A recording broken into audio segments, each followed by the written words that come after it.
All right, I wanted to replace the starter for you guys today, show you what that process looks like. Just by our first picture here, it looks like it's going to be a big project, doesn't it? It's not really. I wanted to show you what it looked like underneath of here. I also was doing some stuff with our charging system. I've got a video ready to come out on that, but I wanted to show you how the starter is replaced, also what it looks like in here, so you guys knew exactly what you were looking at here.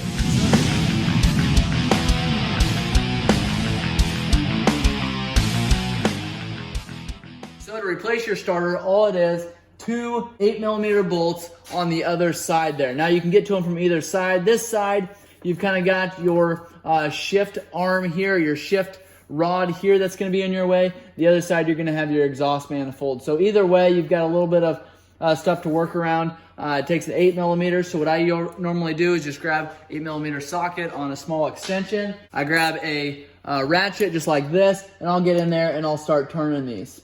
All right, once those are loosened up, we can take and pull both of those bolts out there. The two, again, 8mm bolts, about 1.25 inches long, I would say. You want to make sure that those are in good condition. It's because of where it's positioned at with our clutches and our exhaust on the other side, it's hard to see exactly where those are going.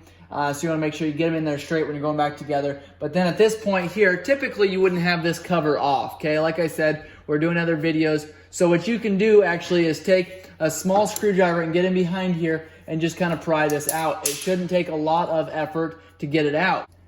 Take and just push that out just like that. Now, on top of your starter, you're going to see a wire connected to there. Before you get too terrible far, you want to get that pulled off. You can take and lift it out just like that. It's got a rubber boot on top of it, and pull it around here. Now, I don't want you to stress that wire too much. So if you need to pull that wire out while it's still here, go ahead and do that. It's simple to do. It's a 10mm nut there, and it's got that rubber cap on top that we can remove. 10mm wrench, get in there with your other hand and go ahead and remove that nut. There's where the nut, that's what the nut looks like there. Now we've got our wire that we're going to set aside here. Okay, now we're ready to remove that starter completely. Pull it in, pull it around our shift arm here. You can remove that starter just like that. Now, that's what it looks like there. You've got your post there. That's what our 8mm bolts went through, just like that. You've got our post on top here. That's where the power comes into our starter and turns it over. Now, you should be able to turn that starter over by hand like that. It shouldn't catch anywhere. You're not going to be able to take and just zing that gear. It's not going to keep spinning in there because of how starters are made. There is going to be some drag in there, but you want to make sure that it's not catching. Now, if the starter wasn't the problem, okay, you can even pull your starter off just like this. Put power to it so you can leave that wire hooked up there. Hit the starter button. That should turn that starter over. If it does not do that, your starter's either completely jammed up or you've got electrical issues somewhere else. Now, if that starter's turned over, and I've showed you in our flywheel video what could happen inside of here with your starter assembly. So check that video out if you've got questions on why your four-wheeler isn't starting. A lot of questions are going to be answered by that video. Now, if you guys want me to dissect a starter, leave those in the comments below. I have been wanting to get into one of these. This one is actually in good shape. Probably won't dissect this one, but I've got hundreds of other starters, some good, some bad, that I'd like to tear into at some point. If you guys want to see that, make sure you leave those in the comments below. Again, I've got tons of other videos on this Yamaha Grizzly that I could potentially do. I want to hear from you guys. What do you guys want to see? What do you want me to tear into next?